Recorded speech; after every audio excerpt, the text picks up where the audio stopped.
Just as I was about to take the stage to accept Marius's proposal, his sister Adora suddenly rushed up wearing a tight formal dress and a veil. Marius's eyes were filled with astonishment as he stared blankly at her seductive figure. Adora extended her finger toward him. "Come, put it on me." Marius, without a word, he dropped to one knee and placed the engagement ring he had prepared for me onto her finger, then kissed the back of her hand. "You're a completely different person today.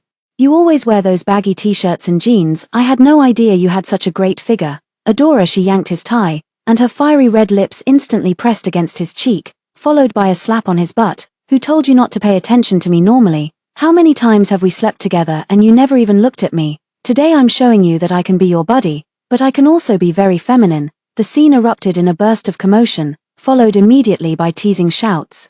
"Whoa, they're perfect for each other. Kiss her, kiss her." Marius laughed and was about to pull Adora in for a kiss when he suddenly remembered that today's leading lady was still seated below. He turned his head and saw me, pale-faced. He panicked. Adora explained with a smile instead, "I'll help you rehearse the proposal process." "Okay, hello, everyone. Welcome to my channel. Subscribe us to read wonderful stories every day. Now the story begins." The she referred to was me, after all. Although we had just met for the first time today, we had already been playing for over an hour, and she had been calling me Amim the whole time, never once using my name. Looking at the smile on her face, my own had long since gone beyond merely pale. The fury in my heart was utterly uncontrollable. If it weren't for Bella holding me back, I would have slapped her long ago. "I object. Today is Marius proposing to me. What are you going up there for? Does proposing really need rehearsal? According to you, do our engagement and marriage in the future also require you to go up there and rehearse them first?" Adora didn't expect me to confront her in front of so many people. The smile on her face instantly froze, and she looked at me with disbelief. Even Marius and the others were stunned. After all, the previous me gave people the impression of being gentle and kind, speaking in soft whispers. They had never seen me lose my temper before. So they thought I was a woman with an extremely good disposition, someone who wouldn't even resist if someone stepped on her face. So that's why just now on stage, Marius and Adora dared to brazenly complete the entire proposal process right in front of me. Seeing Adora's smile fade, Marius quickly stepped forward to shield her behind him, looking at me with dissatisfaction as he began to explain. "Charlotte, don't blame Adora. It was my idea to have her rehearse with me. Because I was a bit nervous about the first proposal and afraid I'd mess up, so I asked her to help me practice. Now that we've finished rehearsing the process, shall we start for real now?" After saying that, he jogged down and walked over to me, trying to pull me onto the stage. I immediately shook off his hand, my tone icy. "Do rehearsals require kissing hands, kissing cheeks, and spanking butts now? Are you saying I have to do that too if I go up there now?" Marius's pupils contracted, and a hint of frost already crept onto his face as he whispered in my ear with a slight warning tone. "Charlotte, do me a favor, don't cause a scene today with so many people around, okay? After the proposal ends and we get home, you can curse all you want, even hit me if you must. But don't embarrass Adora in front of all these people." "It's Adora again." I looked at him and curled my lips into a cold smile. "Are you afraid she won't be able to save face? Are you joking around? It was clearly me who couldn't save face just now, when you kissed her up there, and she kissed you back. Did you ever think that I was sitting right below, dressed up beautifully, wearing makeup, watching you two flirt shamelessly, and right in front of so many people? Did you ever consider how humiliating it was for me? Marriage proposal. There's no need to propose anymore. Since you two have already gone through all the motions, why don't you just get married?" My words made Marius completely angry. "Charlotte, can you please stop messing around? Adora is my brother, and we always fool around like this in our daily lives. If something really happened, you wouldn't be here, and I wouldn't be proposing to you. You know, I've been planning this proposal for a long time, selecting the props carefully, and hiring people to set up this poetic and picturesque scene. It's all for you. Why can't you understand and believe me?" I chuckled softly. "But you planned for so long, and in the end, you gave it to Adora to use." Marius was furious, scratching his head with both hands. "I told you that was just a rehearsal. The one who was actually supposed to use it was you." At this moment Adora stepped down, taking her turn to shield Marius behind her as she raised her eyebrows and looked at me. "Charlotte, was it? Why are you being so aggressive toward Marius? Do you have any idea how much effort he put into proposing to you? And now that it's come to this, you're accusing him and making him angry. If it weren't for wanting to give you an amazing proposal experience, I wouldn't have shown up on stage at all. Okay, woman is woman, and that petty, narrow-minded attitude of yours is disgusting." I stared at her. "Oh, woman is woman. So you're a man then? Then why are you wearing such a revealing tight skirt? practically exposing your entire chest. Why do you still need to wear makeup and a veil? Don't you two find it disgusting kissing each other like that? If you like him so much, just tell him you want him for yourself. Why all these underhanded tricks? I think you're the real bitch. Smack. A sharp, crisp slap suddenly rang out. My left cheek was struck with a slap, and the burning pain made me hiss in discomfort. Covering my face, I looked toward the person who had hit me. It was Marius. He was glaring at me with fury, commanding me, "Charlotte, apologize to Adora, apologize to her. Or I won't pursue this marriage today." Bella was startled, felt my face, and was furious. "Marius, what are you doing? Why did you hit Charlotte? You forgot that today you were supposed to propose to her. Shouldn't the one being hit be Adora, that bitch of a man?" Smack. Bella suddenly received a slap across the face as well. "Whoever calls Adora a bitch again, I'll hit them." I was furious, shoving Marius away and snarling at him through gritted teeth. "You actually hit us. We're breaking up, right now." Adora stepped forward, her face innocent as she tried to calm him down. "Marius, you two shouldn't fight over me. There was nothing inappropriate between us to begin with. We might have gone too far on stage just now. Let's not do that anymore. You should go comfort your little wife properly." Marius sneered instead. "Is this what you call going too far? We haven't done anything to wrong her. We've always interacted like this. Why is she getting jealous over nothing? You don't need to distance yourself from me out of consideration. It's her who needs to learn to accept this. After all, no matter who I marry in the future, you'll always be my irreplaceable sister. My wife must accept your presence, otherwise. She's not qualified to be my wife." Adora was overjoyed, and with a leap of her legs, she jumped onto him. Marius immediately caught her steadily. "You truly are my son." The people around them started cheering again. "Adora, Adora, Marius, Marius." Bella was about to rush forward, her face full of anger, but I grabbed her and turned to leave. We walked out of the base gate, leaving all their noisy quarreling behind us. Bella followed me out, looking puzzled. "Wait, Charlotte, why are we leaving? We should go up there and tear them apart. Marius is your boyfriend." I didn't say anything, just grabbed her hand and walked away. It wasn't until we got in the car that I looked at her, and after tearing them apart, they just become fodder for other people's gossip and laughter. Besides, both of them are surrounded by Marius's friends, so we might not necessarily win. If we get injured, it wouldn't be worth it. Forget about me. I don't want to drag you into this.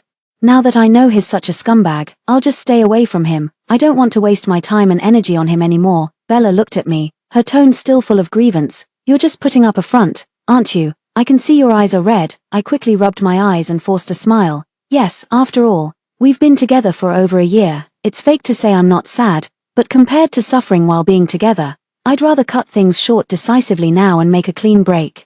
Can you help me move?" Bella nodded vigorously. "Great." After getting home, I immediately took out my suitcase to pack my things. We worked super fast and finished packing in a little over an hour. For the items we couldn't take with us, I asked the aunties in the neighborhood to come pick them up. When I dragged my suitcase to the door, Bella called out to me, "Charlotte, should we take this surveillance camera with us?" I took a glance. This was the one I had installed to watch the cat and deter burglars. "No need, just leave it here." I first moved to Bella's house, planning to stay for a few days before moving again. Just after we finished washing up, my phone received dozens of missed calls and over 10 WeChat messages. "Charlotte, where did you go? Not saying a word. Do you not want to get married anymore? I've explained so much to you. There's really nothing between me and Adora. I love you, hurry back. I'll be waiting for you here. I'll only wait until 12 o'clock, and if you come back after 12, it won't count. Let me show you photos of the setup. Take a close look, make sure the name there is yours. I'm proposing to you, not anyone else. Come back quickly." Image, JPG. I clicked to look, and the names on it were indeed his and mine. But what's the use of that? The one going up is Adora, not me. I didn't reply to the message, nor did I call back. After all, I've already moved out. "Go back. That's impossible. Go back to look for trouble." Seeing that I wasn't responding to his messages, he deliberately posted a new update on his social media. In the photos, they were laughing and playing around, drinking and chatting with obvious joy. Marius was caught in the act of deliberately embracing Adora. Adora lay in his arms, bottle to mouth, beer flowing from her chin down to her collarbone, creating an alluring and eye-catching scene. Marius's gaze upon her was indeed filled with enchantment, one arm deliberately wrapped tighter around Adora, yet her eyes looked toward the camera with provocation. After more than an hour, finding that I still hadn't responded, he finally couldn't restrain himself any longer. He had his friend deliberately post a video in the group. In the video, he and Adora walked up onto that proposal stage again, the two of them drinking wine from joined cups, bottle to bottle, mouth to mouth. Adora was still sitting on his waist, patting his butt, riding him like a horse. After sending more than 10 videos in a row, I didn't respond. Marius finally couldn't hold back and sent a message in the group. Brothers, I'm not going home tonight, I'll drink until dawn. I lay directly on the bed staring at the ceiling, couldn't help but recall the effort he put into pursuing me and the sweet times we had together. Adora wasn't there before, she appeared recently. Marius said she just returned from abroad yesterday, and today she showed up at the proposal scene. Suddenly I remembered that it was almost 12 o'clock last night when Marius said he needed to go out, took the car keys and left. He didn't come back until nearly 2 o'clock, because I trusted him. I didn't ask him where he had gone or whom he had met. Thinking about it now, he most likely went to the airport to pick up Adora. If I had known about her existence while I was with Marius, I definitely wouldn't have agreed to his pursuit. Who wants a boyfriend who always has a female buddy with no sense of boundaries around him? Just then, WeChat chimed again. It was Marius. He sent several voice messages in a row. Charlotte, are you still angry? It's such a small thing. You should have some limits when getting angry. Okay, I'm drunk. Come pick me up. I miss you. Where the hell have you been? Answer the phone. I still remained unread and unreplied, in his eyes. This was a minor issue, but in mine, it was no different from cheating. If I could tolerate this, one could only imagine how terrible life with him would be. His calls kept coming through, but I didn't answer any of them. A few minutes later, I suddenly received a friend verification request from someone in my contacts. It is Adora. She added me in the group. I directly ignored it and didn't accept. She added again and wrote a verification message. Charlotte, right? You'd better come quickly and take Marius back. He's been looking for you this whole time. Don't think that going missing will get his attention. I advise you to forget about that idea and come get him quickly. If you don't show up, that's fine, but don't regret it later. Let me tell you, if I wanted Marius, you wouldn't even have a chance to show up. Do you know how his previous girlfriend ended up with him? That's exactly how she was driven away by me. You're no exception. Looking at these messages, I couldn't help but curse under my breath. What a psycho. Bella heard my cursing and asked me what was wrong. I showed her the verification messages sent by Marius and Adora. After reading them, she couldn't help but curse too, saying what a bunch of lunatics. After cursing, we both suddenly burst into laughter. We laughed for a few minutes, then she asked if I was still feeling upset. I shook my head. At first, it was indeed a bit painful and heartbreaking, but more than that, I was angry. I only wanted to leave, not wanting to be entangled with him for even another minute. Don't I love him? Bella looked at me with a face full of confusion. I don't understand. I thought you would cry, but I never expected you wouldn't. Perhaps you're right. It's possible that your instincts are protecting you, not wanting to let you get hurt. I hugged her and sincerely thanked her. Today, it's a good thing you were here. Otherwise I wouldn't have been able to leave so decisively. No matter what the reason is, I have to look forward. She comforted me by saying, don't worry, I'll keep accompanying you. Just stay here for now, and we can look for a house slowly. No rush, and it'll give you a chance to keep me company. Let's both take a week off. Okay, let's travel to Tibet. We've talked about going before, but you completely forgot after you started dating. Why not go now while we still can? I looked at her apologetically. Fine, let's do it. I'll take the time off too. I'm sorry. I used to prioritize romance over friendship, but I'll never do that again. Please forgive me. She was smiling so much her mouth wouldn't close. We immediately sent a leave request to the company's HR department.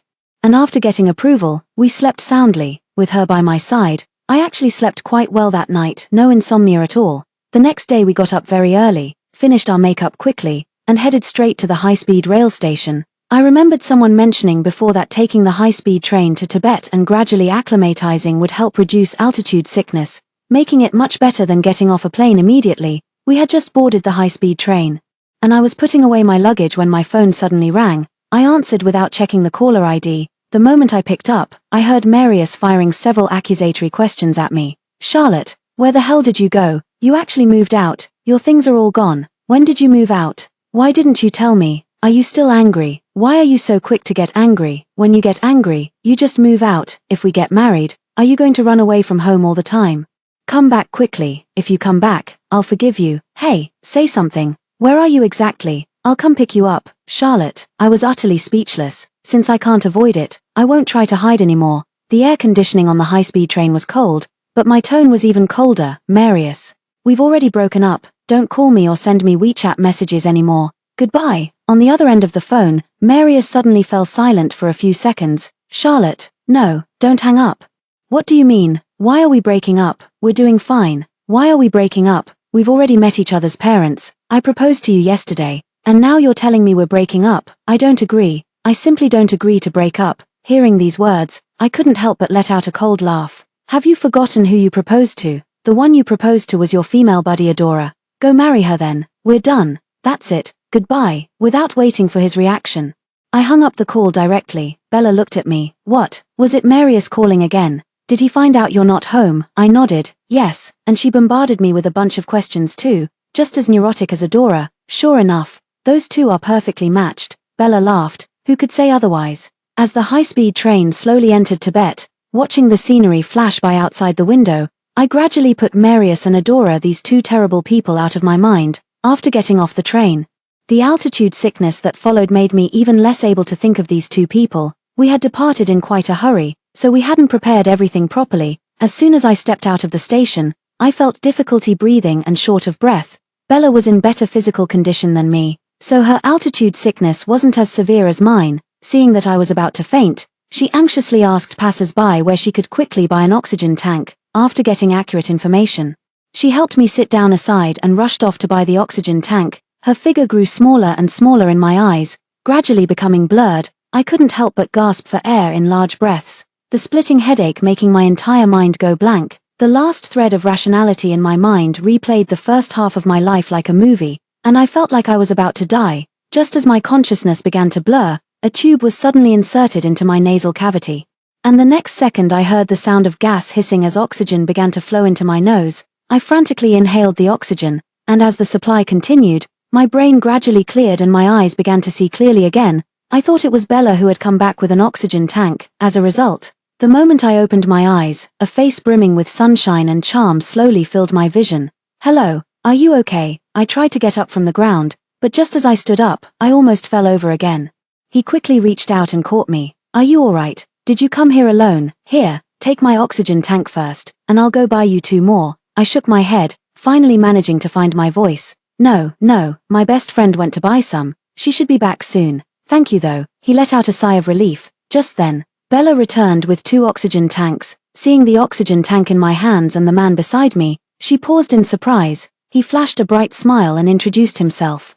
"My name is Nigel. I've been to Tibet many times. If you'd like, I can be your guide for free." Bella and I exchanged a glance, both hesitating to speak, afraid of encountering a scammer. Seeing our reaction, he immediately understood what we were thinking. "Don't worry. I'm very familiar with the police officers here. I can take you to the nearby police station to say hello first, and then you'll see for yourselves. In this unfamiliar place, having an acquaintance around makes it less likely for anything to go wrong, and you won't get taken advantage of by bad people." While we were still hesitating, he took us to the police station at the train station and greeted the officers there like an old friend. One of the police officers looked at him and laughed. "Nigel, you're here again. This time, are you ready to rush in and save people at a moment's notice again? But speaking of which, every time you come, you're always able to help others. We truly welcome tourists like you who are so kind-hearted." Nigel smiled a bit embarrassedly. "Actually, I just love coming here. Due to the geographical location, many people suffer from altitude sickness. So I always bring extra oxygen tanks. That's about the only help I can offer." Haha, the police officer patted his shoulder. "Oxygen tanks are life itself. This is already remarkable." Seeing how familiar they were with each other, Bella and I finally dispelled our doubts and traveled together with Nigel. He truly knew Tibet well, leading us to all the places we wanted to visit and helping us buy everything we wished to purchase. Bella and I also took some photos in traditional Tibetan costumes. With the deep blue sky reflecting our smiles, and all the pain in my heart completely disappeared. Even when Marius's name suddenly flooded into my mind, I felt somewhat distant from it. Adora's name was even harder to recall. Nigel really took good care of us. After the costume photo shoot, he helped us take pictures at all the other scenic spots. Most of them are photos of me and Bella, and there are also a few 3-person photos with him. When I visited the night market in the evening, I posted 2 sets of photos. One was a photo shoot, and the other was a group picture of 3 people at a scenic spot. Suddenly, the friend circle exploded. "No way, when did you guys secretly go to Tibet without telling me?" "Ha, I want to go too. Why didn't you call me? You two are enjoying yourselves without me. Tibet is so beautiful, but your photo shoot looks even more stunning. They're absolutely gorgeous. I'm definitely going there for a shoot next time." As expected, the sky looks incredibly blue and so close. "You guys must be having the time of your lives." The moment when the sun shines upon the golden mountain has been vividly brought to life. Don't drink raw water, be careful of hydatid disease, buy me some yak meat and milk tablets. Aya, wow, the man in the last photo is so handsome. Mom, you little brat, you're eating so well. Who is this guy? He's really handsome. Please introduce him to me, besides these colleagues and friends. Marius also liked it, perhaps because they had too many mutual friends. He didn't leave a comment, but he privately messaged me, sending dozens of messages. What's going on? Why did you go to Tibet? No wonder they said you took leave. Why didn't you tell me? Didn't we agree to go to Tibet together? How could you go there secretly by yourself? Who is that man? Is he your best friend's boyfriend? No, why is he standing next to you? Who exactly is he? What do you mean? Are you really breaking up with me? I didn't agree to that. You're still angry and throwing a breakup tantrum. So how can you smile so happily? Hurry back. Stop hanging out with that guy. I noticed his in several of the scenic spot photos. You're still my girlfriend. Or else tell me your location and I'll book a ticket to come find you right now. Reply to me quickly. I'm going crazy. Seeing these messages, I curled my lips into a cold smile and still didn't respond. Bella leaned over to read all the information and laughed as well. It's a bit funny that he's only sending these now. He definitely saw Nigel standing next to you and got jealous. But Nigel really does look genuinely handsome, and he's clearly good to you. He's the only one he carries things for. Even though we're all girls, I can clearly tell he's different with you. I've seen him sneak glances at you many times. I gently patted her shoulder with one hand. Don't be ridiculous. We're just strangers who happened to meet. He's just very kind-hearted. Once we leave Tibet, we'll probably become strangers again. She laughed and ran away. Yes. Warm-hearted, but only warm-hearted towards you. Haha. Watching her retreating figure, I smiled. Turning around, I saw Nigel looking at me with a gentle smile, his eyes carrying a hint of something I couldn't quite understand. I quickly lowered my head and went after Bella. Our 7-day tour of Tibet was coming to an end. And Bella and I invited Nigel to dinner. When I went to settle the bill, I discovered that he had already paid. Throughout the evening, he kept serving me food, buying us water and snacks, and even purchased many local specialties to be delivered to our room. He stood at the guest room door, his eyes fixed intently on me. Charlotte, can you tell me which company you work for? I'll come find you later. My heart suddenly skipped a beat, but I still didn't tell him. Only thanked him for taking care of me these 7 days. Regardless of his intentions, I didn't want to reveal too much. Besides, I had just ended a relationship and was somewhat afraid of getting involved in another one, not daring to enter into a new relationship so easily. Seeing my such precautions, he didn't force the matter, only leaving with a trace of disappointment in his eyes. Bella, seeing me like this, was somewhat frustrated with my stubbornness. You really are.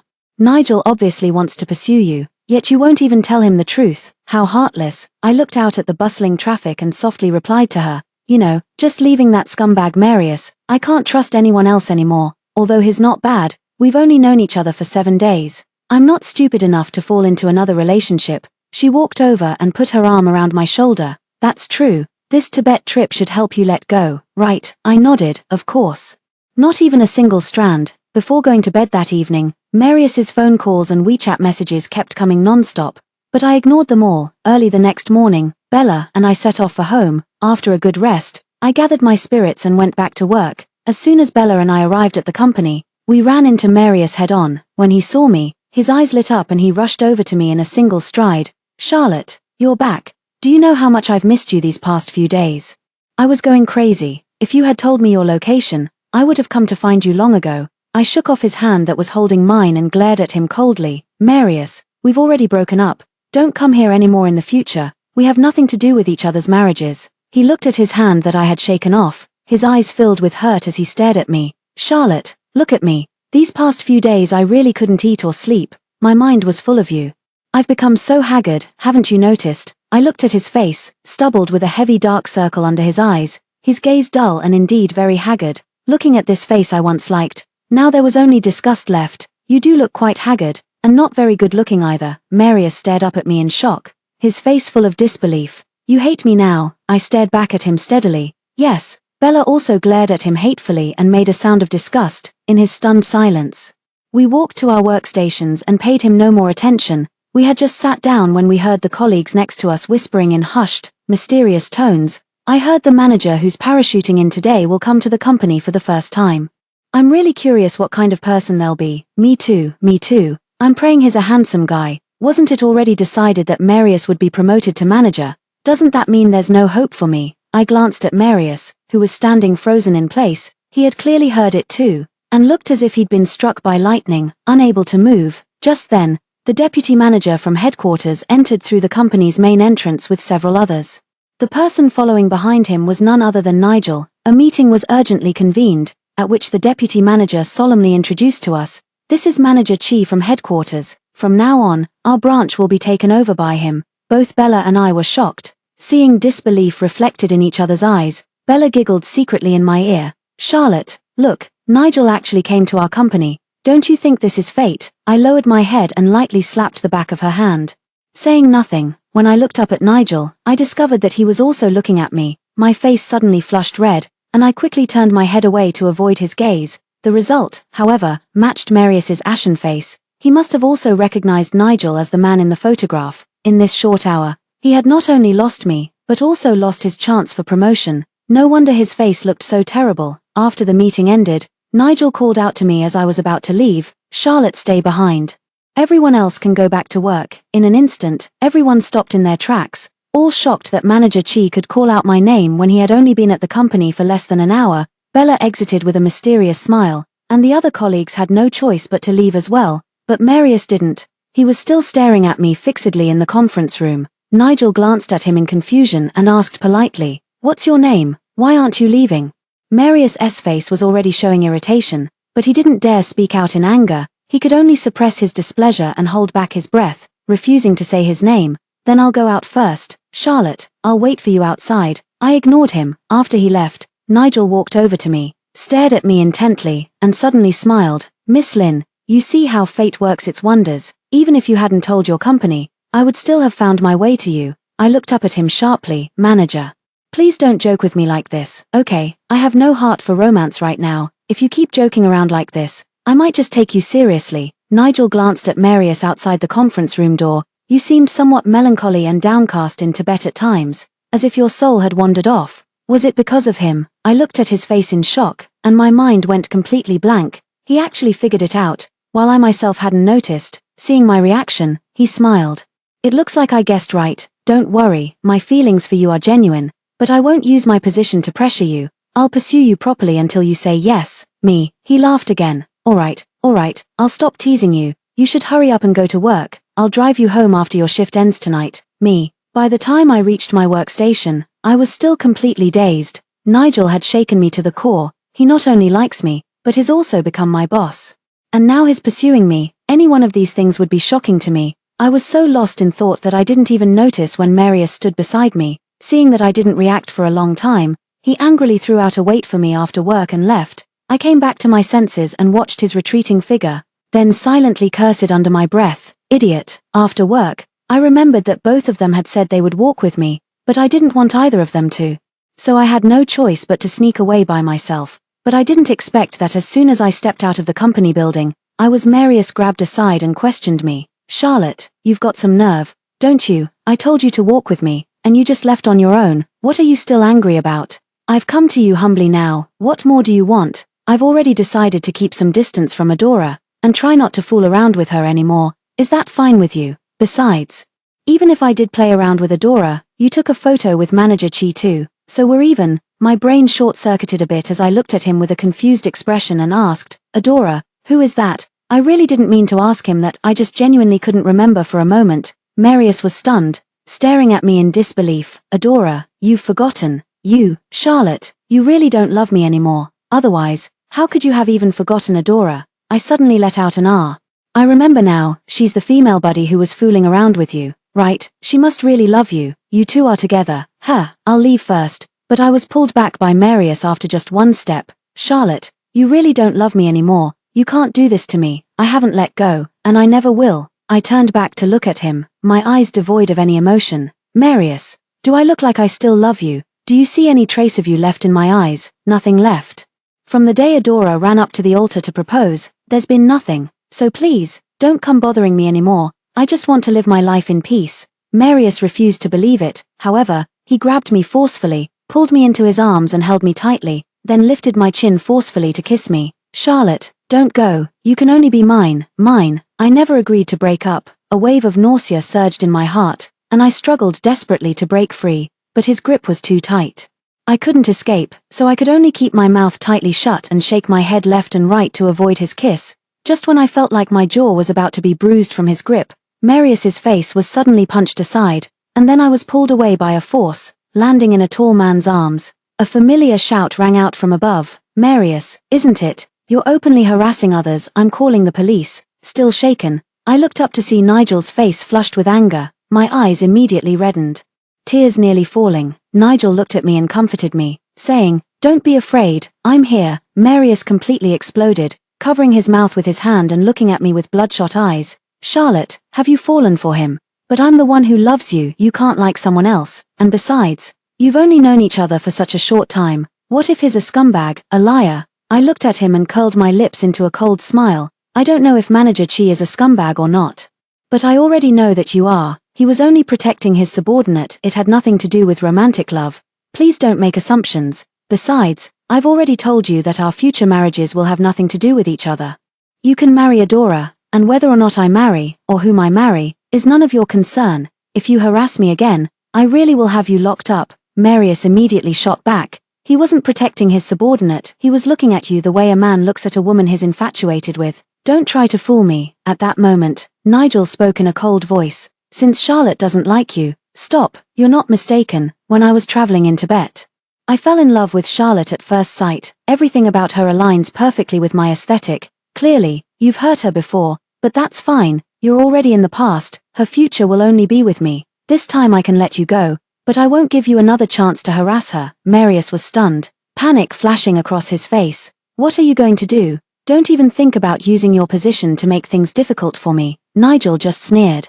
"You're thinking too little of me." After saying that, without another word, he pulled me into his arms and walked toward his Maybach, speeding away under Marius's gaze. Filled with anger, shock, and sadness, sitting in Nigel's car, my mind was completely blank, not knowing where I was or what I was supposed to do. It wasn't until he dropped me off downstairs that I came to my senses. "You actually know where I live?" Nigel leaned in to undo my seatbelt.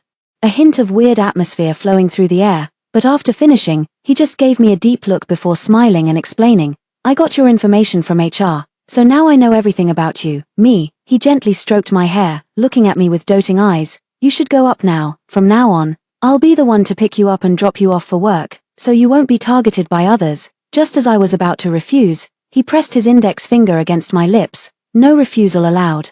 For your own safety, you have to agree." Thinking about Marius's actions just now, I was indeed frightened, so I could only nod in agreement. He smiled happily, his thumb stroking my face as he said in a deep voice, "You can take your time to get to know me. I have all the patience and time in the world." My face suddenly flushed red, and I quickly opened the car door and rushed upstairs. Thinking about everything that had happened today, I hadn't slept well all night. As soon as I arrived at the company the next day, I heard my colleagues whispering among themselves, not knowing what they were talking about, until Bella ran over and secretly told me, "Charlotte, did you know, Marius isn't going to be working here anymore starting today?" I didn't understand. "Why?" She looked at me mysteriously. "You don't know, last night, Manager Chi made an emergency personnel adjustment, and transferred Marius to work overseas, unless he resigns. I thought he won't be back for at least 10 years, but the salary there is quite good, so he might not be willing to quit." I was stunned. Nigel actually sent Marius away, so that's what he meant last night. Just then, Marius suddenly sent me a WeChat message. "Charlotte, I deeply regret letting you suffer and not supporting you back then. Because of that one time, I lost you. I finally understand why my previous girlfriend and you broke up with me. It turns out that Adora deliberately used these tactics to drive you both away. I misjudged people badly. I owe you both an apology. I hope you both find better partners in the future, like Nigel, for instance. I can see that he really treats you well, although I still want to win you back. I know it's impossible. So I can only keep you deeply in my heart and wish you happiness." I didn't reply. I don't need his blessing, nor do I care for it.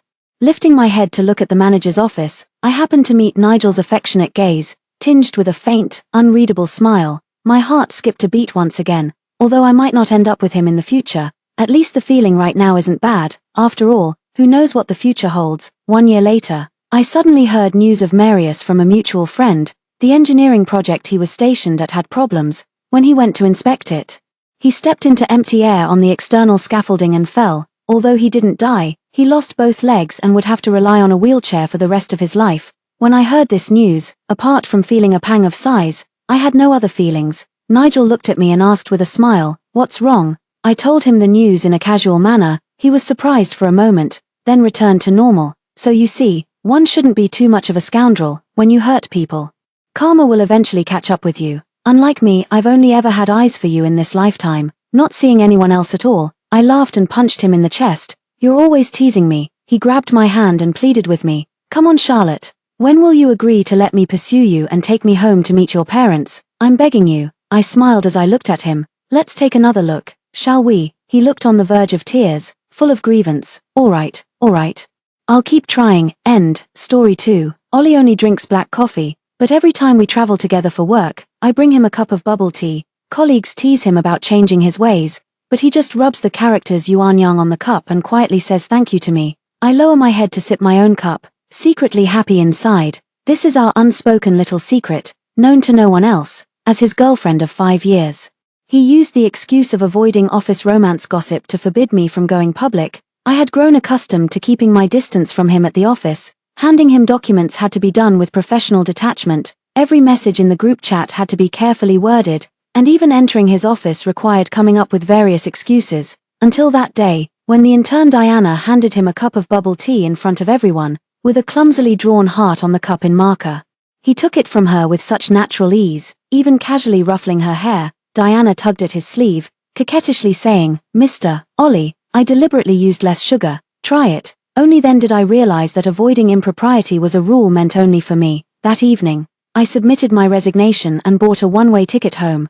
The station broadcast announced the boarding call, and I stood in the waiting hall, gazing deeply at the city where I had lived for 5 years, because Ollie is still here. The thought of leaving first emerged at the end of last year. During the year-end financial review, the company distributed bonuses based on projects, that important project which I led from start to finish, just because, during the final stage, I let the new intern assist with the follow-up tasks. During the final evaluation, 90% of the project bonus was allocated to her. That was clearly the result of my hard work over more than 2 months. Mr. Owen looked at me with a troubled expression. "Ms. Ethel, this is Mr. Ollie's arrangement." That intern junior was someone I exceptionally arranged to join the project. My original intention was to mentor a junior and give her a chance to showcase her abilities. I never expected that 2 months of my hard work would ultimately benefit someone else. Mr. Owen said helplessly. Mr. Ollie emphasized the importance of rewarding outstanding newcomers like Diana. Diana is that intern junior. And Ollie is my partner of 5 years. The platform wind was bitingly cold as I stood at the designated carriage, deleting all the photos of us from my phone one by one. Ollie always emphasized that office romance violates company policy, so our 5-year relationship has always been kept in the dark. These photos were only kept after I persistently begged for them, and I was never allowed to share them on social media. He deliberately kept his distance to the point where everyone thought he despised me. Even when he arbitrarily transferred my project bonus, my colleagues thought it was only natural. Deleting the photos brought back memories of the day the bonuses were distributed. I suppressed my anger and called him in the hallway, only to be hung up on again. For 5 years, he has almost never answered my work calls, but a message immediately popped up, busy, but this time it wasn't for personal matters. I went straight to his top-floor office. Through the glass partition, I saw him leaning over to explain the plan to Diana. As the girl leaned in, the fringe of her scarf gently brushed against his neck. At such a young age, he was already in charge of the K-City branch, and in just a few years, he had earned the admiration of the New York headquarters. His abilities were truly outstanding. I once longed for his guidance too, but I was always impatiently refused. Learn these basics on your own. I'm very busy. When I made mistakes at work and faced punishment, he never intervened. You learn from your mistakes. Now, however, he is willing to patiently explain the basics to Diana, who doesn't even know how to use pivot tables. On his desk lies the lunchbox I prepare with love every day. To avoid suspicion, I can only have the cafeteria lady deliver it for me. "Mr. Ollie, I didn't have breakfast. I'm so hungry. Can I have your lunchbox? I'll treat you to lunch at noon." Diana pointed at my lunchbox. "Take it." He continued processing emails without looking up. Diana happily opened the lunchbox and praised the beef brisket after tasting it. I suddenly felt there was no need to question Ollie about why the performance was allocated this way. As I turned to leave, the entire building suddenly lost power. The heavy rain led the company to issue an emergency notice for working from home. while going downstairs in the dark. I happened to see two figures walking side by side in the rain. Ollie held an umbrella, carefully shielding Diana as they walked toward his car. I returned home looking like a drowned rat, all disheveled, and Ollie's call came through as well. "Ethel," he said on the phone, "thought you should have brought an umbrella. Are you home yet?" In the background, Diana was asking whether to add shredded ginger to the ginger tea. "I switched to tomato and beef brisket today." I gripped the phone tightly. "Does it suit your taste?" It's all right," he replied absent-mindedly. After hanging up, I saw Diana's new WeChat Moments post. "In a room filled with warm light, two hands clinking glasses. It feels so good to be favored." The train slowly pulled into the station, and I boarded the carriage with my suitcase, faint shouts echoing behind me. Maybe it's calling me, or maybe it's not. But I refused to look back. This journey back home, starting from the southern city. First stops at City H, and the story of me and Ollie also began in City H. That was the first time I was solely responsible for the bidding project in City H. The subway system is down, the taxi queue has over 400 people, and I'm about to miss the deadline. In desperation, I contacted Mr. Owen, who grumbled and tossed me Ollie's number, telling me to ask him for help. On the other end of the line, Ollie listened to my trembling plea and sighed softly. "Don't worry, wait for me where you are." In the pouring rain, he sped all the way, calming my panic while reminding me to always leave plenty of time in the future. I finally submitted the bid document just in time. Covered in cold sweat, he leaned against the car and handed me a steaming cup of coffee. That night, I posted a status visible only to him. "In this rainy day, I met a tender-hearted God." He silently gave a like. Now, I also liked Diana's social media post. A minute later, that post disappeared. Ollie quickly called to test the waters. "I'm on my way back," I replied calmly, just telling him to be careful on the road. He seemed to let out a sigh of relief. "You should also be careful not to catch a cold." "Ollie," I suddenly spoke up, "this new year, can we tell my parents about us?" He has always been reluctant to go public, always saying the timing isn't right. "Forget it," he said in a low voice. "They're pushing for marriage so hard, let's not complicate things." "Okay." I smiled and hung up the phone. The high fever after getting caught in the rain came on suddenly, and for the first time ever, I took a taxi to the office. While staring blankly out the window, Ollie's car sped past in front of my eyes. My place is actually quite close to his, but in the past, picking me up meant taking the congested Ugia Avenue, which would be jammed for half an hour, so I never expected him to give me a ride along the way, and he was happy to avoid the inconvenience. It wasn't until today that I realized the road had been repaired for over half a year, and driving here only takes 10 minutes. It turns out, all this time, he passed by my door every day but never once offered me a lift, and today, the direction he came from was Diana's Chingfeng residential area. It wasn't on the way at all, it was a special trip. After arriving at the company, I put on a fever-reducing patch and buried myself in organizing the handover documents. Until a familiar yet rarely seen figure appeared. Ollie frowned. "Why didn't you say you were sick?" "I'm not looking up. What's the point of saying it? You wouldn't take care of me like other boyfriends do." Catching sight of colleagues arriving one after another, I lowered my voice. "Hurry and go. Aren't you the most afraid of being seen?" He was silent for a moment, then turned and left. The second stop of the train is City Y. My connection with Ollie also has some ties to City Y. At that time, I had just become a full-time employee and accompanied Mr. Owen and Ollie to City Y to finalize the project contract. The night before the signing, after reviewing the bidding proposal, we went out for a late-night snack. In the darkness, several masked individuals suddenly rushed out, targeting Ollie with ruthless and precise attacks. Mr. Owen called the police while shouting for help. If Ollie got hurt, the next day's contract signing would definitely fall through. Without thinking twice, I grabbed a brick from the roadside and charged forward. In the end, both of us ended up getting beaten. Just as the blade was about to strike Ollie's head, I lunged forward and blocked it with my arm. He held me as we tumbled to the ground, and before I lost consciousness, the only sound left in my ears was the piercing wail of sirens. When I woke up again, he was the only one in the hospital room. "Was it worth it?" He stared at me. "Were you willing to throw your life away? I can't just watch you get into trouble." My voice was faint. "You helped me last time, now it's my turn to help you." When I lowered my head, I realized he was holding my hand. This scene felt familiar, and I froze. "Mr. Ollie, call me by my name," he said softly. On the day I was discharged from the hospital. It was supposed to be the company sending a car, but he came to pick me up himself. He took me to the lakeside in City H, his gaze as gentle as the shimmering water. "I've thought about it for a long time. The girl who took a knife for me, if she's willing to come to me, I will cherish her dearly." The sunset dyed the lake red. I reached out and hugged him, and he lowered his head to kiss my forehead. At that time, he looked at my wound with heartache in his eyes, but later, when he saw me wearing a fever-reducing patch, he only frowned. The handover documents were sorted out, and a colleague reminded me to check the workgroup chat. In the new project group, Mr. Owen added Ollie, who only sent one comment: "The project is nearing completion. Full responsibility is handed over to Diana." My colleagues were secretly watching me, waiting to see my reaction. Everyone knew Ollie disliked me, but this arrangement was truly humiliating, yet I only replied with "received." "Fine, it'll make the handover easier." I forwarded all the materials to Diana, then submitted a sick leave request, which was approved instantly. I also left the resignation letter on the desk. The third stop is City E Station. City E is where Ollie and I took our last trip together. At that time, his appointment announcement was about to be published, and I was very happy for him. We were soaking in the City E hot springs, which are long renowned. The owner said that couples who take photos and post them on social media to check in, collecting 30 likes, would receive complimentary internal tickets for the nearby Ferris wheel. You wouldn't have to wait in line and could directly ride the Ferris wheel to the top.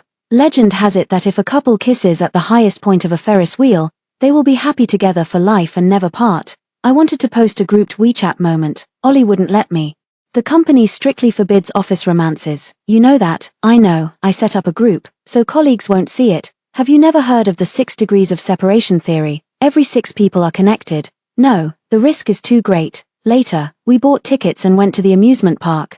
But the lines were too long, and we couldn't get on the Ferris wheel. Seeing my disappointment, he comforted me. "Ethel, it's precisely because I love you that I want to protect you and safeguard our love. Will you join me in protecting our love?" I naively agreed, and thus began 5 years of struggling alone. Compared to all the hardships over those 5 years, the high fever that day was nothing. After submitting my resignation letter, I returned home to pack my luggage, waiting to catch the bus late at night. But the door suddenly opened. Ollie changed into slippers and approached. "Why is so much stuff missing at home?" He was holding a bunch of porridge and soup, looking around, just doing a big cleanup for the new year. I coughed. He placed the items in his hands on the coffee table in front of me and paused noticeably as he untied the bag. "Where are our photos?" I had placed our Polaroid photos together on various corners of the house, like the coffee table, dining table, and bookshelf. I closed my eyes. A couple of colleagues came over to hang out the other day, so I put them away. He helped me sit up and handed me the chopsticks. I looked at the table full of light porridge and fresh soup but had no appetite at all. "Don't want to eat." He sat beside me, reaching out to hug me. "Then have some warm water first." I turned away to avoid him, and his phone rang. Diana's voice was panicked. "Mr. Ollie, I can't find the engineering acceptance sign-off form for the Tech City project. What should I do?" He stood up. "Wait, I'm coming over." His gaze returned to all business as he looked at me. "Is this how you hand things over?" He didn't even wait for me to explain before grabbing his coat and heading out the door. Just as he had countless times before, he left me behind for work. It's just that this time it made me seem even more ridiculous. The folder and file cabinet numbers for the sign-in sheets were clearly written on the last page of the handover document. Diana made the PowerPoint for this project. She knows it better than anyone. Sure enough, before long, Ollie's message came through. "Found it. You wrote it very clearly." Then came a transfer, exactly the amount of my missing performance bonus. I clicked to refund it. He sent a helpless emoji. "You rest first, I'm going to a meeting." He has a video conference with the New York headquarters at this time every Friday and won't check his phone for 3 or 4 hours. I sent the last message, "Let's break up." I blocked him. Then called the landlady to cancel the lease. The 4th stop is City S Station, where I transfer, and I'll be home in 2 more stops. The train was delayed at this moment, expected to be over an hour late. I wasn't in a hurry, so I found a small shop to pass the time. City S also has a branch of the company downtown. In the past, Ollie and I often came here together for meetings, usually with 2 cars carrying 6 or 7 people. No one could tell there was anything ambiguous between us. I gradually began to stand out under Mr. Owen's leadership. Because Ollie is strict with people, they all advised me to learn how to flatter. I took the advice and proactively bought milk tea, handing it to him with a serious expression. "Is it bubble tea?" he asked as he took it. "Yes," I smiled. "Mr. Ollie only drinks coffee, doesn't he?" Mr. Owen laughed. "Changed your taste as soon as you arrived in City S." Ollie didn't speak, his index finger gently tracing the characters for bubble tea, and nodded to me. "Thank you." I briskly returned to my seat, picked up my own cup, hid a smile, and slowly sipped. This is the secret intimacy that belongs solely to us, an undercurrent of turbulence beneath a composed exterior. So later, when I saw him take the Diana S milk tea, I must have been stunned. I had just finished ordering and sat down, only to take out my phone when Mr. Owen's messages came flooding in. You want to resign? Is it because of the project performance issue? You're a veteran. You should have the capacity to tolerate. Mr. Ollie saw it too. He tore it up right in front of you and stormed off in anger. I was annoyed and blocked him without a second thought. Right after that, the landlord called. Hey, dear, your boyfriend went to the apartment about 3 or 4 hours ago. My daughter-in-law was there, so I found out. I thought I should let you know. Ollie must have seen the message after the meeting and found out I'm resigning. He renewed the lease on the apartment, saying you'd be back. The landlord continued. My daughter-in-law said he went through the drawers, grabbed his car keys, and stormed out. Sweetie, it's the new year, don't get into a fight. Okay, I couldn't help but laugh. How could we even fight? I'd long lost the energy for that.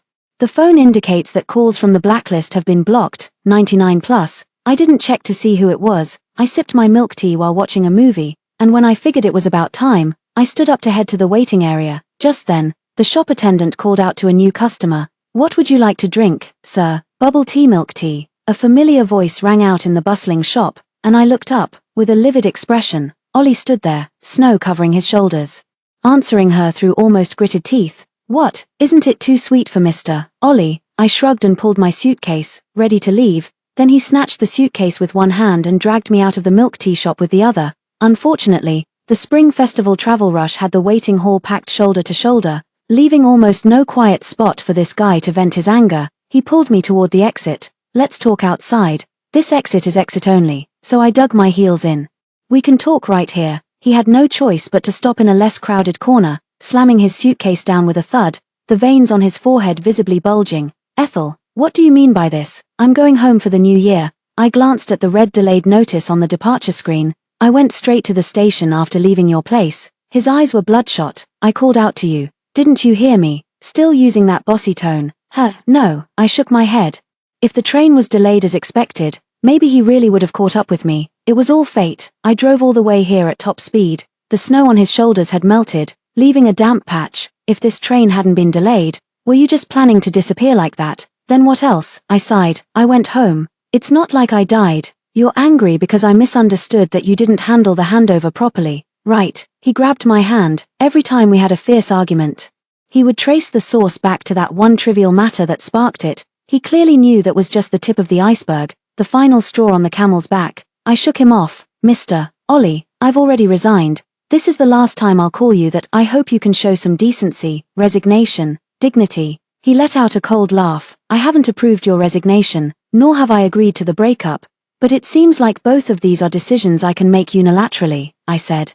Pulling up my suitcase. Do you want to meet in arbitration court, or do you not care about passing a background check? He threatened from behind me. Suit yourself. I shook my head indifferently. I don't plan on returning to City N anyway. He blocked my way again, fury brimming in his eyes. Are you serious? I spread my hands. I'm serious. You like Diana. I'm giving you freedom. Aren't you going to thank me? He grabbed my arm again, pulling me a step closer. I don't like her. Then his eyes softened with emotion. Ethel, are you jealous? You're this angry because of the performance review, aren't you? I struggled to break free from him, pointing at the nearby patrol. If you keep this up, I'll scream. But he yanked me into his arms, holding my own girlfriend. What law am I breaking? He held me tightly just like before, letting my chin rest on his shoulder. It's my fault. I should have helped you. I tried desperately to push him away but was no match for his strength. Just as I was about to shout, the broadcast announcement began. Hello passengers. The G946 train has begun boarding. The passengers who had been waiting in despair suddenly perked up, and the crowd quickly pushed toward us. He was bumped by a passenger carrying a large gift box, and his grip loosened. I seized the chance to pull away and quickly disappeared into the crowd to board. He tried to stop me again. But I slipped into the most chaotic part of the line. He was immediately mistaken for someone trying to cut in and was met with a collective backlash. I finally breathed a sigh of relief. Having finally made it to the ticket checkpoint, I reached into my pocket only to realize that both my ID card and phone were missing. Turning around, Ollie stood far outside the line, smiling at me. I took a deep breath and hurried over. Are you in third grade? Give them back. He hurried toward the exit. If you want it, come and get it. This felt like second grade all over again, and I chased after him. He strode straight toward the parking lot, his steps so long I had to rush just to keep up.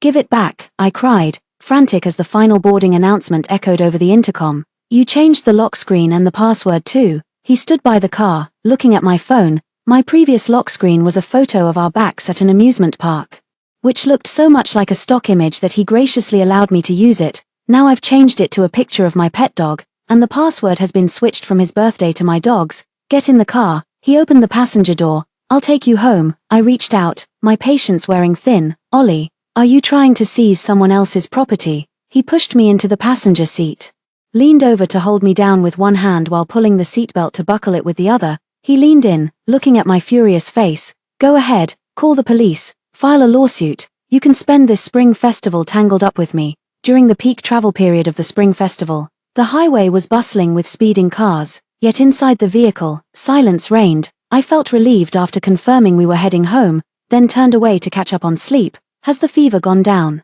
He suddenly spoke up. "There are fever patches under the car door." I didn't say anything, just turned to look at the scenery outside the window. He was driving fast, and it reminded me of when we first met. He had driven me just like this to a bidding event. "There's still time." He gazed ahead on the road. I looked at him, the sunlight highlighting his tall nose and long, lowered lashes, the very image I've loved for so long. I knew he was also thinking of our first meeting, which was why he offered such an unexpected word of comfort. But this time, "It's too late, Ollie." The journey was silent, with only his phone ringing incessantly until he finally pressed the power button to turn it off. "Just stop here," I said at the intersection. "I'll walk you to the door." He shook his head. I didn't ask how he knew my home address. He must have seen it on my employment registration form. Aunt 3 and Uncle 4's cars were parked downstairs, and I groaned inwardly. "I'll go up first," I said, taking back my phone and ID card. "You can go back." He got out of the car and took down my suitcase for me. "I'm not going back, I'm on annual leave." "Suit yourself," I said, turning to go up the steps. "Aren't you going to invite me up?" he asked from behind me, his tone uncharacteristically gentle. If this had happened a few years ago, I would have been over the moon if he drove me home and asked to come upstairs. "Relatives are all here." I unlocked the building in trance. Let's not complicate things. I didn't notice if he stayed put or not, it didn't matter anymore. "Today is Mom's birthday." I told my family I was taking annual leave to come back and celebrate Mom's birthday. Naturally, the house was warm and lively, with Mom's homemade sausages glistening with oil, and a whole army of fried hairtail fish lying in the bamboo basket. But when my third aunt and fourth aunt, along with their husbands, joined the marriage-pressuring brigade, I started to feel a bit overwhelmed. "How about going to the restaurant for dinner tonight? I got my year-end bonus, so I'll treat my aunts." I employed the tactic of shortening the mouth that eats others' food. "Great idea. Ethel is really becoming more and more sensible," third aunt laughed. "This is showing concern for your mom's cooking. Let's go, let's go." Several new young guys just joined my workplace. Fourth aunt pushed me. "I'll tell you all about it during dinner." I cursed her inwardly, but Mom noticed my expression and quickly whispered for me not to be ungrateful. I haven't had hometown cuisine in a long time, so I eagerly picked up a piece of braised pork belly covered with preserved mustard greens. "Isn't it inconvenient to rush for high-speed trains?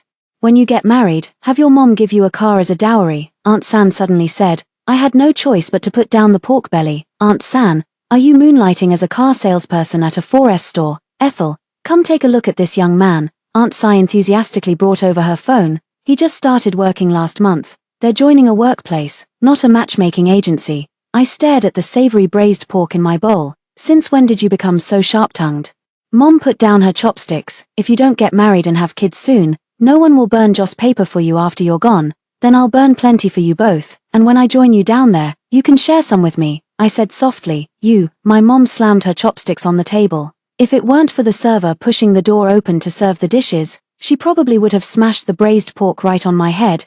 The roasted suckling pig was juicy and rich. The king crab had thin shells and thick meat, the Boston lobster was waving its claws menacingly, and the iron-capped moutai stood out with its glaring red label. "Ethel," third aunt was stunned. "Why are you being so polite?" My first reaction was to call the server over. This was the wrong order. Why should I treat these marriage-obsessed maniacs to such a feast? Before I could speak, the waiter handed me the receipt. "Manager Ethel, this is the receipt for your payment just now."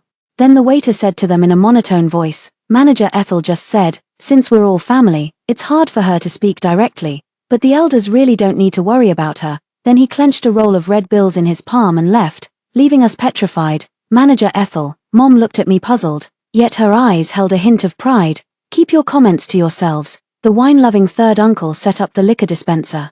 Ethel has made it this far, do you really think she'd settle for what you've picked out? I snapped back to reality. You all go ahead and eat, I need to step out for a moment. Ollie stood under the camphor tree outside the door, leaning against the car as he handed me a cup of milk tea. I'll transfer it to you. I didn't take the milk tea, glanced at the receipt, and took out my phone. You've blocked me on all accounts. How are you going to send it? He raised an eyebrow. Unblock me. I have your bank card number. I opened the app, but he pressed down on my phone. Ethel, it's been 5 years. Do you have to be this distant? And what's more, he glanced at fourth uncle's car. I hate what they said to you. Eavesdropping. It's not like you. Don't do it again. I smiled helplessly, opening the banking app. I realized he had transferred a large sum of money to my personal account not long ago, with a note saying year-end bonus. I transferred the money back to him along with the meal expenses, then turned and left. He placed the coffee on the roof of the car and grabbed me. What are you still angry about? If it's about the year-end bonus, I've multiplied it by 10 for you. Isn't that enough? Yes, it's not enough. I bit my lip hard and stared at him. A glimmer of hope flickered in his eyes. Then how much do you want? I want you to never appear in front of me again. I struggled to pry his fingers off me. Mr. Ollie, it's Diana, and his secretary, Ray. The moment I saw someone from the company, I instinctively wanted to keep at least 3 feet away from him. But instead of letting go and stepping aside as usual, he pulled me closer to his side and waved for Ray to stop the car. Why are you here too? He frowned as he looked at Diana. The secretary said he was coming to deliver the contract for you to sign, so I took leave and tagged along. Diana spotted me and greeted me warmly. Ms. Ethel. You're here too, so City C is your hometown. Any delicious food recommendations? You took leave. I also frowned. The Tech City project still needs someone responsible to keep an eye on it these 2 days. Then I snapped out of it. What does this have to do with me anymore? I tried to pull my hand away. Ollie, but he stubbornly refused to let go. Diana noticed it too, and she asked with some confusion, Mr. Ollie, Ms. Ethel, are you two arguing? Yes. We have some disagreements over a plan and are arguing quite intensely. I forced a smile and shot him a warning look. Even after leaving the job, I didn't want to become the subject of office gossip about a love triangle. Ollie glanced at me but still held my hand tightly to his chest. Yeah, my girlfriend is angry. Isn't that what I'm trying to soothe right now? The most surprised was Ray, who widened his eyes holding the contract and a pen. Mr. Ollie, Ms. Ethel, I'll wait for you in the car. He then reacted swiftly and retreated into the vehicle, steering clear of the conflict. I saw it coming a long time ago, Diana said with a smile in her eyes. But Ms. Ethel submitted her resignation. Did you two break up? Was it you who saw the resignation letter first? Ollie looked at her coldly. Yes, she smiled brightly. But my rank isn't high enough to view it, so I just left it there waiting for Mr. Owen to go in. You knew all along. I looked at her. I always thought she only saw Ollie as single and just had a normal crush. It seems I underestimated the situation. Yeah, senior, she smiled at me. When you truly like someone, you can recognize their back at a glance. It was my previous lock screen, Mr. Ollie. Her long eyelashes fluttered like 2 small palm leaf fans. Please don't be angry. Let's go stroll through City C Ancient Street. Diana, he looked at her, suppressing some anger. You should have immediately submitted the resignation letter to your superior when you saw it. But I'm not HR, she said innocently. You were in a meeting with New York and gave strict orders not to be disturbed. Seeing his anger, she stepped forward to tug at his arm. Don't be mad. Didn't you say you could teach me many things slowly? Ollie wanted to push her, so he let go of me. Seizing the chance, I immediately turned and went upstairs. My parents will be looking for me, I said. You two can act out this drama yourselves. Don't forget about Ray. As I pushed open the private room door, I glanced sideways and saw through the glass downstairs. Ollie pushing Diana into the car. The empty parking space was the blank space left in their story. I turned my head away, thinking there should still be a few pieces of braised pork with preserved mustard greens left. At night, the small milk tea group chat with a few colleagues exploded, frantically tagging me. Holy crap. Ethel, you've been hiding your skills. You quietly snagged Mr. Ollie. I used to see Mr. Ollie always scolding you in meetings. I thought he didn't like you. Turns out it's a love-hate relationship. Holy crap. Here's the pen. You write their story. I was stunned until they sent me a screenshot of Ollie's social media post. You can't even see your own boyfriend's official announcement. To be honest, the company seems quite against this sort of thing.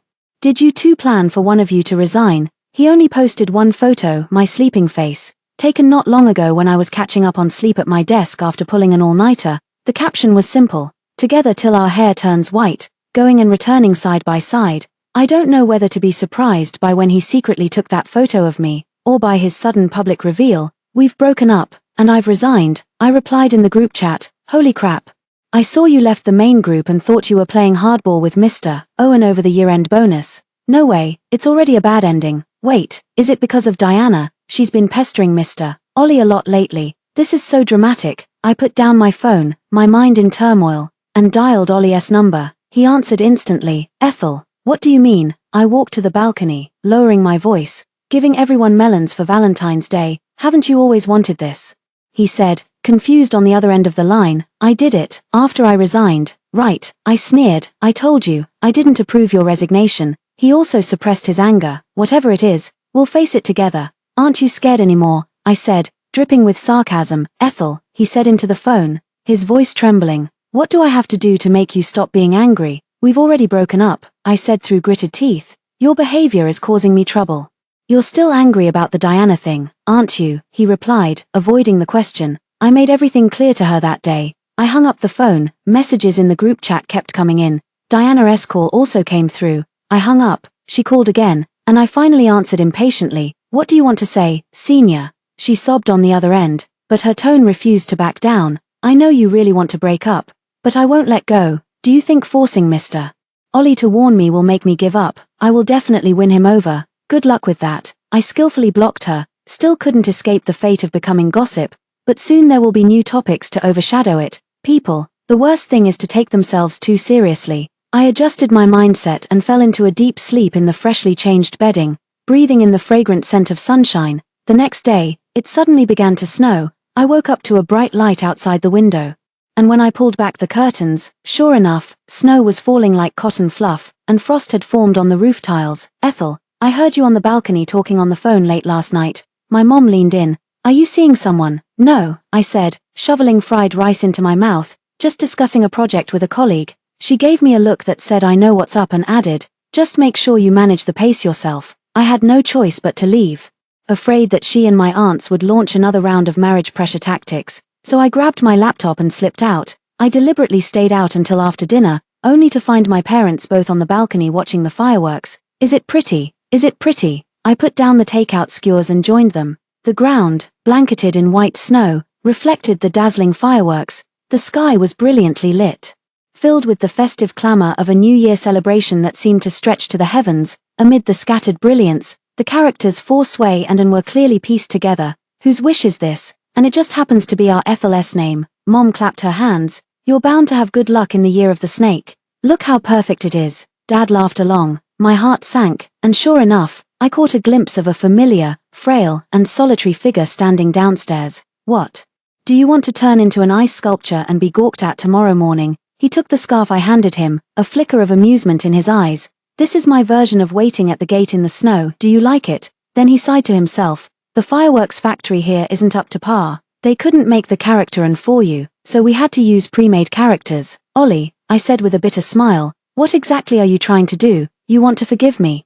He said with slightly reddened eyes. Ethel, I want us to be okay. Are you planning to stand here all night? Let's go back. I shook my head. Don't act like a high school student. Why go back? He moved closer to pull me, but I had learned my lesson and stepped back several paces. I can go upstairs right now and tell your parents we've been together for 5 years and are ready to talk about marriage. The child is dead and now you come with milk. I felt an inexplicable pang of sadness. In recent years, any of his choices could take precedence over me. Over time, business trips, meetings, social engagements, and later, even a co-worker who acted coy received far more patience from him than I ever did. How many times, waking from dreams at midnight, I called his number only to get no answer or a hurried "I'm busy" before he hung up. How many times I lay sick in bed, messaging him, only to receive a few words like "rest well and remember to take your medicine." How many festive seasons, bustling with excitement, I wanted to ask him out, but he would always frown and refuse, citing the crowds or a busy schedule. Gradually, I learned not to see him as a boyfriend anymore, yet he would often suddenly find some time to coax me. He would suddenly show up at my doorstep late at night, bringing a necklace I had liked for a long time. He would cancel a meeting when I had period cramps, holding me in his arms and massaging my lower abdomen, but when I reignited hope and started to have expectations of him as a boyfriend, he would revert to being cold and busy. I even suspected he was married and tried to check his marital status. I'd rather prove he had moral flaws than admit he didn't love me that much. I must be a little crazy. I kept cycling through my affection and disappointment for him in this torment, draining myself like a battery that charges and discharges too quickly. In the end, I chose to numb myself with work, and numb this love along with it, which proved quite effective. But what's the point of holding on like this? Diana is just a trigger. What does it matter if she knows we're a couple, or if she doesn't? The one who truly didn't see us as a couple was Ollie himself. I know I've done many things wrong. The snow crunched crisply under his feet as he slowly approached.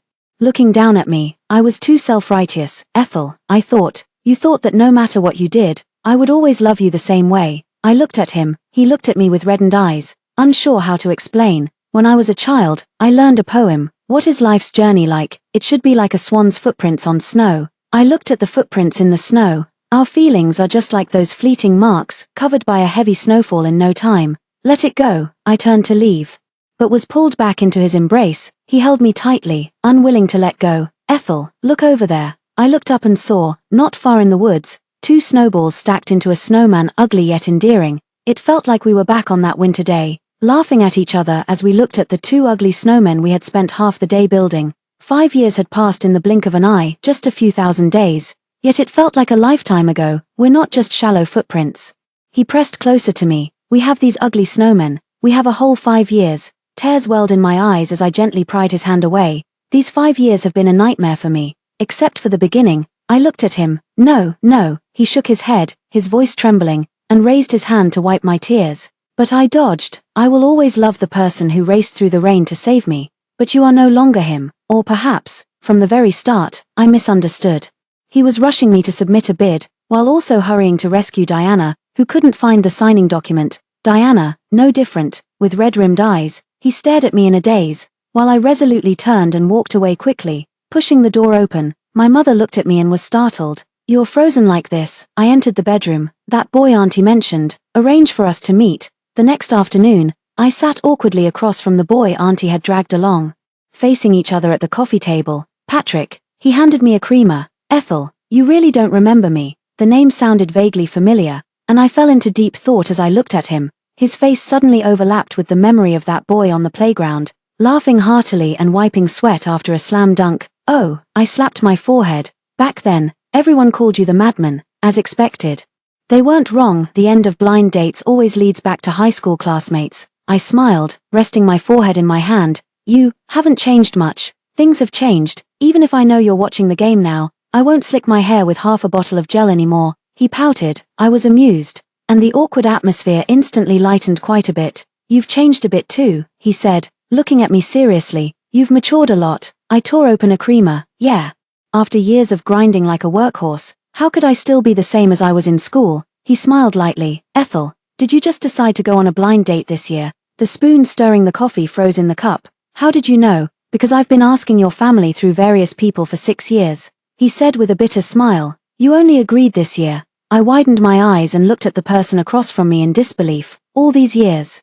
It couldn't have been you they kept sending me to meet, could it? There might have been others too, he shrugged. But I think the most persistent one was probably me. I couldn't help but laugh, and the gloom in my heart instantly lifted a great deal. Sir, the waiter approached awkwardly and quickly. Is your license plate number Y354158? He nodded in confusion. Yes, what's wrong? Someone hit your car outside. You should go take a look quickly. I had just heard some noise outside.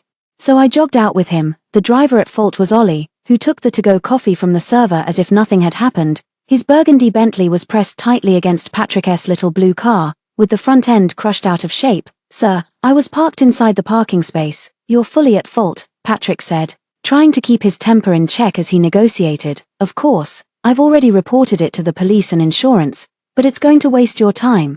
Ollie took a sip of milk tea, his gaze falling on me. This bubble tea is far worse than the one in City S. Do you know each other? Patrick frowned in confusion. I nodded, feeling quite apologetic. He's my ex. I'm really sorry. Patrick seemed to understand, looking at him with some hostility. Do you need my help? We haven't broken up yet. Ollie stepped in front of me, coldly sizing him up. No need to be in such a hurry, right? But I understand Ethel's meaning. Patrick stared intently at him. She's ready to start over. Why haven't you left yet? I was utterly speechless. Ethel. He stood firmly in front of me, looking at Patrick. If you get any closer to her, I won't just hit a car next time. Heh, Patrick sneered. No wonder Ethel dumped an ex like you. Ollie flew into a rage and raised his fist to strike. Patrick stood his ground without backing down. As they stood off against each other, Ray hurriedly arrived by car. Hand it over to you, get the 4S car repair sorted, arrange a replacement vehicle, and remember to calculate the depreciation fee along with extra compensation for this guy's lost wages. He no longer paid attention to Patrick, exchanged keys with Ray, opened the passenger door, and looked at me with a heavy gaze. Feeling guilty, I turned to apologize to him. Because of me. Your car got damaged, I'm sore. Patrick smiled and shook his head. It's not your fault. He gestured with his chin for me to come over. Go ahead. There are some things you have to finish before you can move on to the next step. If anything comes up, call me, I'll be there anytime. I nodded, turned around, took a deep breath, and got into the car. He sped the whole way, and we stayed silent until he pulled over by a lake. Ollie, I frowned, turning my head to look at him. I thought I made myself very clear yesterday. He got out of the car and opened the door for me, but I didn't hear clearly. Get out. The sun set behind the western hills, dusk fell, and the lake shimmered with glimmering light. Does it feel familiar? He asked, standing beside me. Of course it feels familiar. If the story's prelude was that rainy day's farewell, then the lakeside confession was the prologue to everything. Unfortunately, prologues are all in the past. Why are you going on a blind date? His eyes were clouded with confusion and anger. I don't need to explain, do I? I looked at the lake. You deliberately crashed the car, and it was only because they had class that they didn't call the police. He grabbed my wrist tightly. You can break up with me and then go laugh and drink coffee with someone else. I ignored the sharp pain in my wrist, only finding it ridiculous. You didn't break up with me, yet you can lean in to talk to someone else. Go to their place and drink ginger tea. He didn't know I had seen it all and probably more that I hadn't, and for a moment, panic flickered in his eyes. I found it even more amusing and struggled to free my wrist. How many times have you given her the lunch I made? He looked at me in astonishment, as if he hadn't been the one doing those things. Seizing the opportunity, I took back my wrist and rubbed it. What? Didn't think I'd see it, did you? I sneered. This is the person who taught me for 5 years what it means to avoid suspicion. She and we never crossed the line. Diana, he lowered his eyes and his voice softened, always seemed to need me so much. I crossed my arms and watched him, waiting for him to continue. I had no interest in accusing him of cheating. I was just curious about his contradiction. On one hand, he showed such favoritism toward Diana that it sparked rumors, and on the other, he came to me so resolutely, begging me to come back. She reminded me a lot of you during your internship. I still remember the first time I saw you, standing at the subway station, dragging a huge stack of tender documents, your nose red from the cold, staring intently at every passing car. He smiled bitterly at the memory, and when you stepped in front of that motorcycle, covered in injuries, lying in bed with your eyes closed, like a fledgling bird, it just gripped my heart instantly.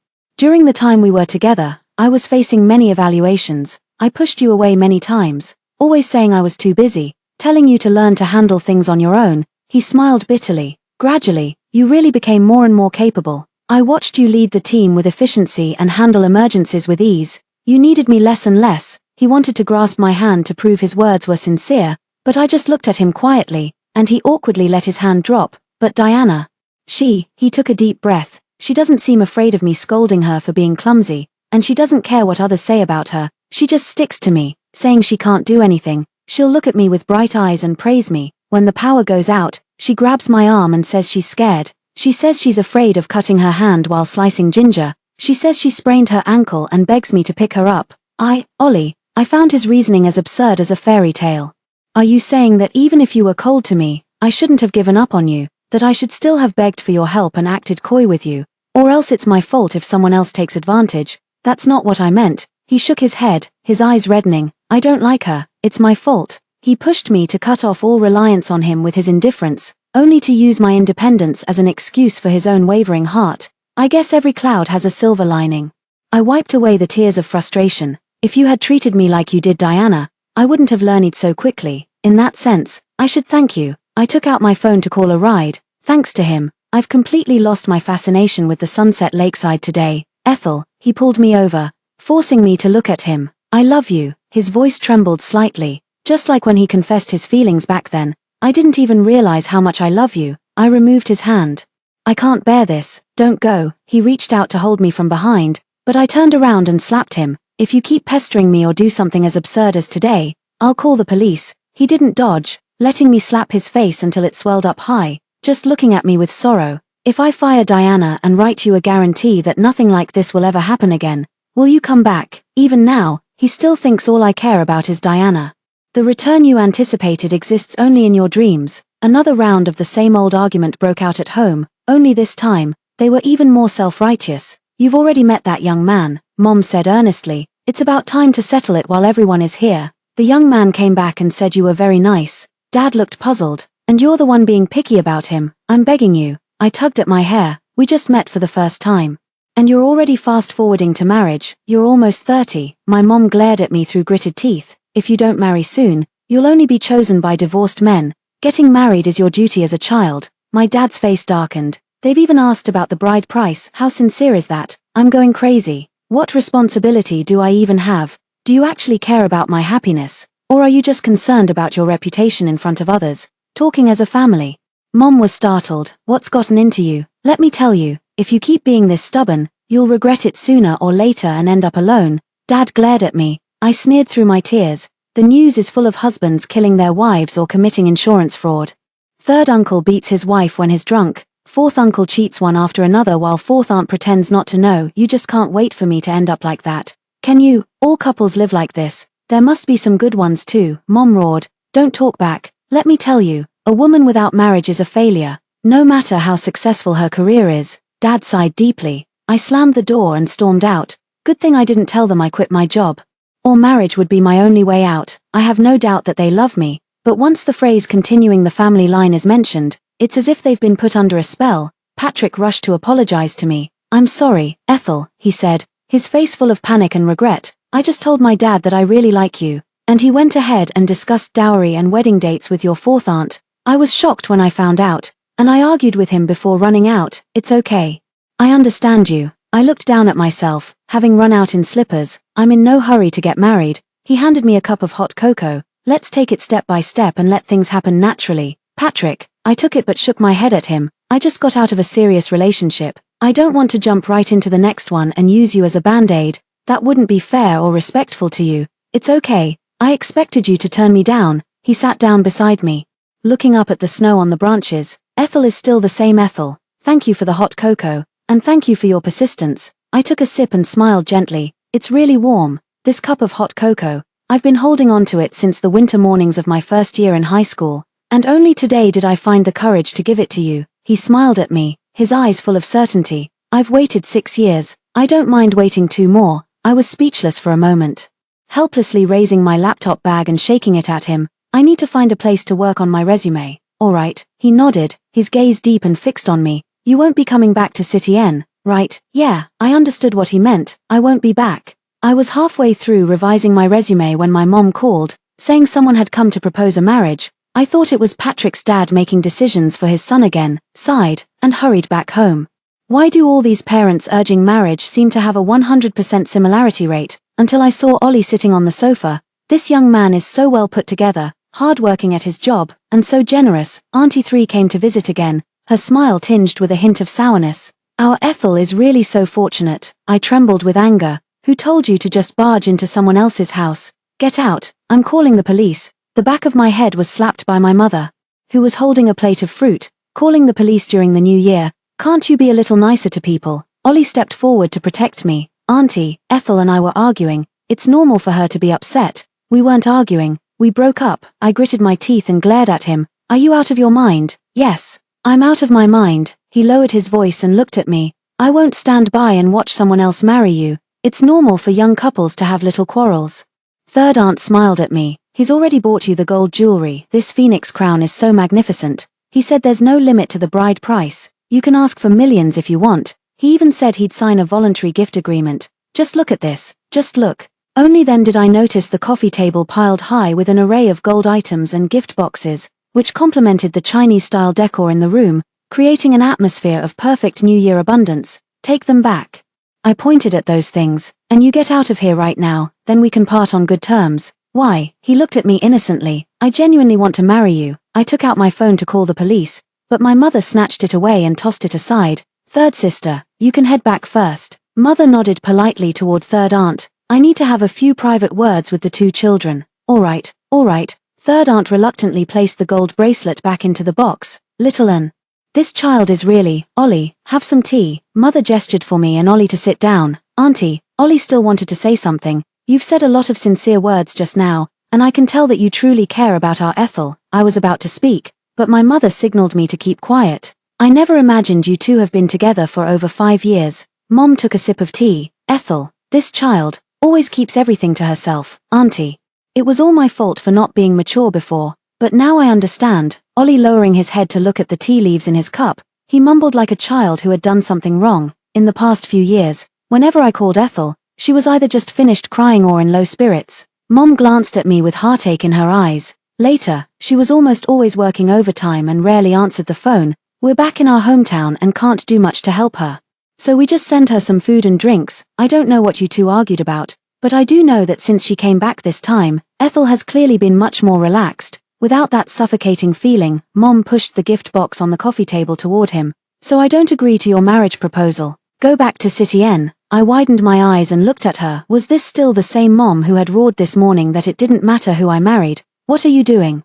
Mom shot me a glare. I only pushed you because I knew that Lin family's kid had been begging our family for years.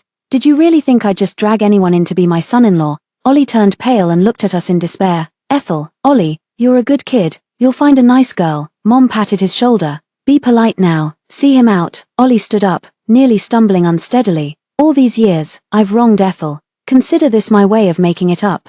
He looked at me with a pale face. Accompany me one last time. I nodded, knowing he had completely given up, and put on my coat to see him downstairs. Those things are too valuable. I'll give them all to Ray later. We walked on the snowy path. Where did you park your car? He stopped, took something out of his coat pocket, and handed it to me. I originally intended to use it for Valentine's Day, but it seems unnecessary now. He shook his head self-mockingly. Do with it as you please.